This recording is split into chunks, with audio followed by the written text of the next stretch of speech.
ప్రేక్షకులకు నమస్కారం అండి. ఇప్పుడు మనం గ్యాస్ట్రిక్ ప్రాబ్లం గురించి మాట్లాడుకుందాం. గ్యాస్ట్రిక్ ప్రాబ్లంకి రావడానికి కారణం ఏంటంటే మన స్టమక్లో మెయిన్ ఒక 6 నుంచి 7 రకాల బ్యాక్టీరియా ఉంటుందండి. అంటే మేము క్రిములు అంటాం. అంటే చిన్నవి అయితే మరీ చిన్న రకాలు వేసుకుంటే అనేక వేలు ఉంటాయి మన బాడీలో. లక్షల వైరస్లు ఉంటాయని కూడా కొంతమంది మన కరోనా వచ్చినప్పుడు కొంతమంది డాక్టర్లు కూడా చెప్పారు. యుఎస్ డాక్టర్లు వాళ్ళు అవి ఎక్కడంటే మనం గూగుల్లో చూసినప్పుడు అర్థమైందండి. మెయిన్ అమీబియాసిస్ అనేది ఒకటి. ఆ టైప్ ఆఫ్ బ్యాక్టీరియాలు కానీ క్రిములు కానీ ఒక 6-7 రకాలు మన పొట్టలో ఉంటాయండి. ఇవి ఏం చేస్తాయంటే మనం తిన్న ఆహారాన్ని అవి తీసుకుంటాయి. అవి కూడా తీసుకుని అవి ఏం చేస్తాయంటే యాసిడ్స్ని రిలీజ్ చేస్తాయి. అది ఒక రకమైన కారణం అండి. ఇంకొక రీజన్ ఏంటంటే మనం టైమ్లీ ఫుడ్ తినకపోవడం, అలాగే మనకి ఏది పడదో అది చూసుకోకుండా అది అతిగా తింటాం. అన్నిటికంటే మేజర్ ప్రాబ్లం ఏంటంటేనండి, మనం తిన్న ఆహారం ఏదైతే ఆహారం తీసుకున్నామో ఆహారం అరక్క ముందరే మళ్ళీ తింటాం మనం. అంటే మనం 7 to 9 బ్రేక్ఫాస్ట్ తిన్నాం అనుకోండి, మళ్ళీ 12 to 1 or 2 మళ్ళీ లంచ్ తింటున్నాం, మళ్ళీ 4కి 5కి స్నాక్స్, కాఫీలు, టీలు, మళ్ళీ 8కో 9కో ఫుడ్, 6కి 7కి తినేవాళ్ళు కూడా ఉన్నారు. ఇలాగ మనం మనిషి అనేవాళ్ళు 1 నుంచి 2 సార్లు తింటే సరిపోతుందండి, చాలా ఆరోగ్యంగా ఉంటారు. ఎప్పుడైతే మనం ఎన్నిసార్లు తినేస్తున్నామో మనం బాడీలో ఆహారం తీసుకున్న తర్వాత ఏమవుతుందండి, ఆ ఆహారాన్ని అరిగించడం కోసం మన బాడీలో అనేక రకాలైన ఫ్లూయిడ్స్ వస్తాయి బయటికి. ఇప్పుడు గాల్ బ్లాడర్ ఉంది, మనం పైచి గ్రంథి అంటాం, అది రిలీజ్ చేసి యాసిడ్స్ కానీ ఇలాగ అనేక రకాల గ్లాండ్స్ రిలీజ్ చేసే యాసిడ్స్ లాంటి మన శరీరంలో ఇంటెస్టైన్స్లో పెద్ద ప్రేగులు, చిన్న ప్రేగులు, లివరు, కిడ్నీలు ఇవన్నీ కూడా ఏట్ల పని అవి చేస్తాయండి. ఈ రసాలని రిలీజ్ చేయడం వల్ల మన ఆహారం అరిగి ఏ బాడీలో ఏ ఆర్గాన్ ఏ విధమైనది బాడీకి అందించాలి అనేది అన్నీ చేస్తాయి. మనం ఏం చేస్తున్నామండి, ఉదయం 7-8 మొదలెడితే రాత్రి 9 దాకా తింటానే ఉంటున్నాం. ఏదో ఒకటి స్నాక్స్ అనో, ఫుడ్ అనో, లంచ్ అని, డిన్నర్ అని. మన పూర్వీకులు ఎవరిలో కూడా ఎన్నిసార్లు తినేవారు కాదు. వాళ్ళు 2 నుంచి 3 సార్లు కష్టపడి బాగా పనిచేసే వాళ్ళు అయితే 3 సార్లు తిరిగేవారు.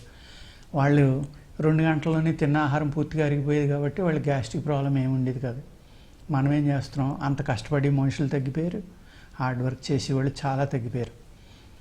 4 సార్లు తింటాం మొదలుపెట్టాం. అప్పుడు ఏమవుతుందండి, ఈ తిన్న ఆహారం అరక్క ముందరే మళ్ళీ తినడం వల్ల మళ్ళీ యాసిడ్ రిలీజ్ అవుతుంది, మళ్ళీ తినడం వల్ల మళ్ళీ రిలీజ్ అవుతుంది, మళ్ళీ తినడం మళ్ళీ ఇలాగా మరలా తినడం వల్ల ఏమవుతుందంటే ఈ యాసిడ్స్ బాడీ కంటిన్యూ రిలీజ్ చేస్తూనే ఉంది. దాంతో మనం తినే ఆహారంలో అనేక రకాల ఇవి ఉన్నాయి, కెమికల్స్. పురుగు మందులు విపరీతంగా వాడడం వల్ల అవనివ్వండి, ఎరువులు వాడడం వల్ల అవనివ్వండి, అదే విష పదార్థాలను కూడా వాడుతున్నారు. తిమ్మెట్టని, సైనమైడ్ గుళికలు అవి వరిలో వాడతారు, అనేక రకాల పంటల్లో ఇప్పుడు వాడేస్తున్నారు.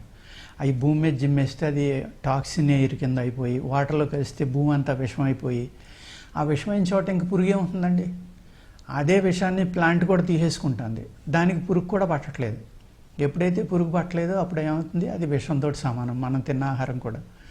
దానివల్ల అనేక రకాలైన లెడ్ లాంటి భారీ లోహాల పురుగు మందుల్లో ఉండటం వల్ల, వాతావరణంలో ఉండటం వల్ల ఏమవుతుందంటే మన డైజెస్టివ్ సిస్టమ్ పూర్తిగా పాడయ్యి దానివల్ల గ్యాస్ట్రిక్ ప్రాబ్లం అనేది స్టార్ట్ అవుతుందండి.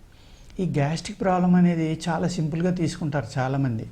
తీసుకుని దాన్ని ఏదో జిలోసిల్లో, ప్యాంటాపో, యాంటాసిడో ఏదో ఒకటి వేసేసుకుంటే తగ్గిపోతుంది కదా అనుకుంటారు. కానీ ఈ గ్యాస్ట్రిక్ ప్రాబ్లం అనేది అతిగా పెరిగితే ఏమవుతుందంటేనండి, పొట్టలో బ్లోటింగ్ వచ్చేసి అది వచ్చి ఇక్కడ మనకి ఇలా టర్నింగ్ ఉంటుంది కాబట్టి ఈ సైడ్ నొక్కుతుంది, ప్రెషర్ వస్తుంది. ఆ గాలి బయటికి రాలేదనుకోండి ఆటోమేటిక్గా హార్ట్ని ప్రెస్ చేయడం మొదలు పెడుతుంది. అది అప్పుడు ఏమవుతుంది, మీకు బీపీలో up and downs, cholesterol, heart attack రావడానికి కూడా కారణం one of the major reason gastric problem అండి. చాలామంది ఏమనుకుంటారంటే ఏదో గ్యాసే కదా వదిలేద్దాంలే అనుకుంటారు. ఈ గ్యాస్ట్రిక్ ప్రాబ్లం వల్ల అనేక రకాల క్రిములు మన శరీరంలో పెరిగిపోయి ఈ ఆహారం ఎక్కువసార్లు తినటం వల్ల మన బాడీలో బ్యాలెన్స్ కోల్పోవడం వల్ల ఈ pH అనేది విపరీతంగా పెరిగిపోతుందండి. పెరిగిపోయి ఆల్కలిన్ బాడీస్ అన్నీ కూడా ఎసిడిక్ నేచర్లోకి మారిపోతున్నాయి, ఎసిడిక్ అయిపోతున్నాయి, యాసిడ్గా మారిపోతున్నాయి శరీరాలు. మారిపోవడం వల్ల ఏమైంది, అప్పుడు ఆటో ఇమ్యూన్ ప్రాబ్లమ్స్, ఏ అయితే రొమటాయిడ్ ఆర్థరైటిస్ కానీ, లేకపోతే హషిమోటో థైరాయిడ్ లాంటివి, మయోపతి, మజిల్ డిస్ట్రోఫీ, లేకపోతే క్యాన్సరు, ఇలా అనేక రకాల ఆటో ఇమ్యూన్ ప్రాబ్లమ్స్ బాడీలోకి రావడానికి కారణం ఏంటంటే ఓన్లీ పీహెచ్ అండి. అంటే మేజర్ రీజన్ అది అనమాట.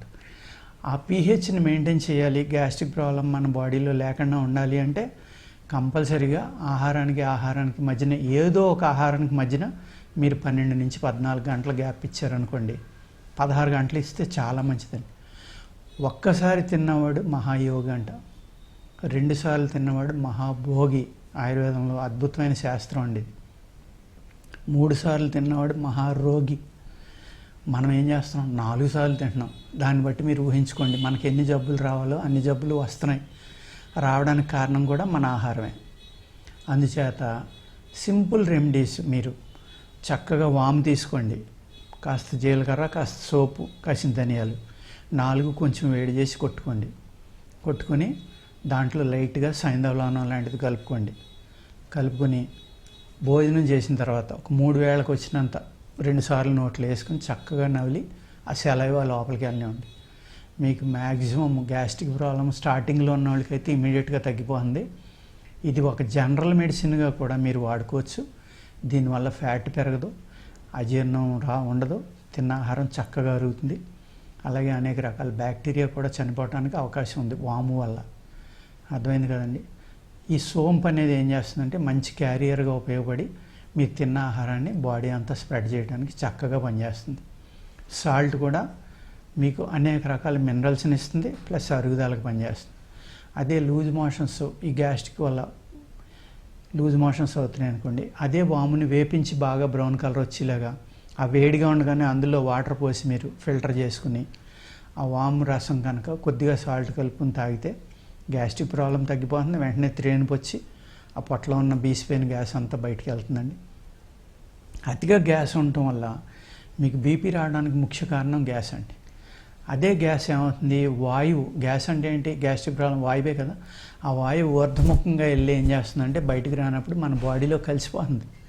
ఆ బ్యాక్టీరియా కానీ ఇవన్నీ కూడా అయితే అతిగా పెరిగిపోయి మన రక్తంలో కలిసిపోయినాయి అనుకోండి, అన్ని అవయవాలకి వెళ్ళిపోతుంది. బ్లడ్ ఫ్లో ద్వారా స్కిన్కి కూడా వస్తుంది. ఈ గ్యాస్ట్రిక్ ప్రాబ్లం అనేది క్రానిక్ అయిపోతే ఐబిఎస్, ఐబిడి, లేకపోతే ఇలాంటి అనేక రకాల కారణాలు, స్కిన్ ప్రాబ్లమ్స్, సొరియాసిస్ ఇలాంటివి రావడం, అనేక కారణాలకి రీజను ఈ గ్యాస్ట్రిక్ ప్రాబ్లం అండి. అందుచేత మీరు గ్యాస్ట్రిక్ ప్రాబ్లం మీద చాలా జాగ్రత్తగా వాడుకోండి. అద్భుతమైన మెడిసిన్స్ ఉన్నాయి ఆయుర్వేదంలో, చక్కగా తగ్గుతుంది, పెర్మనెంట్ క్యూర్ అవుతుంది 3 నుంచి 5 నెలలు వాడుకుంటే. ఓకేనండి. అందుచేత నెగ్లెక్ట్ చేసి గ్యాస్ట్రిక్ ప్రాబ్లం వెరీ సింపుల్ అని వదలొద్దు. ఐబిఎస్లోకి వెళ్ళిపోయింది అనుకోండి, అది ఆటో ఇమ్యూన్ ప్రాబ్లం. మళ్ళీ ఐబిడిలోకి వెళ్ళిపోయింది అనుకోండి, అది ప్రాబ్లమే. ఇలాగా ఈ పైల్స్ రావడానికి కూడా కారణం కొంతవరకు గ్యాస్ అండి. ఇన్ని రకాల ప్రాబ్లమ్స్ రావడానికి మోర్ దాన్ 60-70% మనకు వచ్చే జబ్బులు రావడానికి కారణం గ్యాస్ట్రిక్ ప్రాబ్లం. దయచేసి దాన్ని నెగ్లెక్ట్ చేయొద్దండి. మంచి మందు తీసుకోండి, జాగ్రత్తగా వాడుకోండి. నమస్కారం అండి.